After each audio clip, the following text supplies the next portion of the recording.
அனைவருக்கும் வணக்கம். இன்னைக்கு பார்த்திங்கன்னா, சொத்துரிமை மாற்றுச் சட்டத்தில் உரிமைகளின் முரண்பாடு அப்படிங்கிறத பற்றி நம்ம பார்க்க போகிறோம். சொத்துரிமை மாற்றுச் சட்டத்தின் அத்தியாயம் 2ல் கீழ் சொத்துரிமை மாற்று பற்றிய கோட்பாடுகள் பல இடம்பெற்றிருந்துச்சு. இவற்றில் சில இயற்றப்பட்ட சட்டத்தின் அடிப்படையிலும் சில தகமை நெறியின் அடிப்படையிலும் அமைந்தது.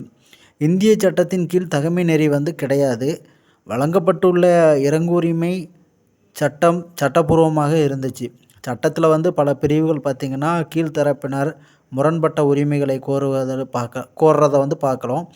முக்கியமான பிரிவுன்னு எடுத்துக்கிட்டிங்கன்னா, பிரிவு 40, 41, 43, 51, 52, 53, 53A ஆகியவை இதுக்கெல்லாம் காரணமாக இருந்துச்சு. பல்வேறு தரப்புகளின் கீழ் நம்ம ஏற்கனவே பார்த்துட்டோம். இப்போ இடம்பெறாத சட்ட நெறிகள் இங்கே பார்க்க போகிறோம். சரி, அப்படி சட்ட நெறிகள் என்னெல்லாம் இருக்குது அப்படின்னு பார்த்திங்கன்னா, முன்னுரிமை, முந்தைய உரிமை மாற்றத்தை மறுதளிக்கும் அதிகாரம், அப்புறம் காப்பீட்டிற்கான உரிமை மற்றும் குறைபாடுகள் கொண்ட உரிமை மூலம் கொண்டவரின் நல்லெண்ணத்துடன் வாடகை செலுத்துதல் அப்படிங்கிற கோட்பாடெல்லாம் பார்க்க போகிறோம். ஃபஸ்ட்டு முன்னுரிமை பற்றி பார்ப்போம். அசையா பொருளில் உடைமையாளர் ஒருவர் ஒரே சமயத்தில் அல்லது பல்வேறு சமயங்களில் ஒரு சொத்தினை குறித்து பல்வேறு உரிமை மாற்றங்களை ஏற்படுத்த முடியும். சொத்தினை அவர் குத்தகை விடலாம், பின்னர் அதனை அடமானம் வைக்கலாம், பின்னர் இன்னொரு அடமானத்தை கூட ஏற்படுத்தலாம். இறுதியாக இவற்றை எல்லாம் உள்ளடக்கிய அச்சொத்தினை இன்னொருவருக்கு கொடையாக கூட அளிக்கலாம். இவைகள் ஒன்றுக்கொன்று மாறுபட்ட வகையாகும். இவற்றில் தரப்பினருக்கிடையே யார் முன்னுரிமை பெறுவார் என்கிற வினா எழ வாய்ப்பு இருக்குது.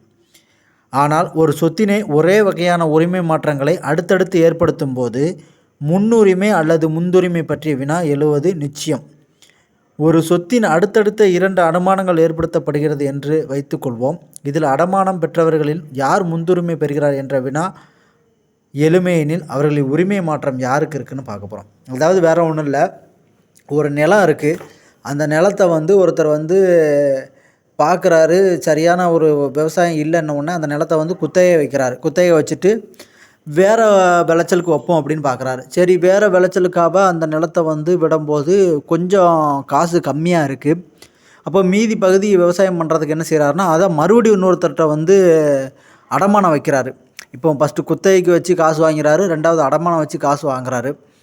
அதுக்கப்புறம் 3வது அந்த இடம் தனக்கு பின்னாடி யாருக்கு போகும்னு சொல்லிட்டு அவரோட பையன் பேரை எழுதி விட்டுருந்தாரு. இப்போ குத்தகைக்கு அடமானத்துக்கு அப்புறம் வாடகைக்கு தன்னோட சொந்த வாரிசுக்கு கொடையாக கொடுக்குறாரு. இப்போ இதில் யாருக்கு முன்னுரிமை வரும் அப்படின்னு பார்க்குறது தான் இந்த முன்னுரிமை சட்டம் சொல்லுது. அதன் அடிப்படையில் யார் யாருக்கு வரும் அப்படிங்கிறது தெளிவாக அடுத்தடுத்து தொடர்ந்து பார்ப்போம். நன்றி, வணக்கம்.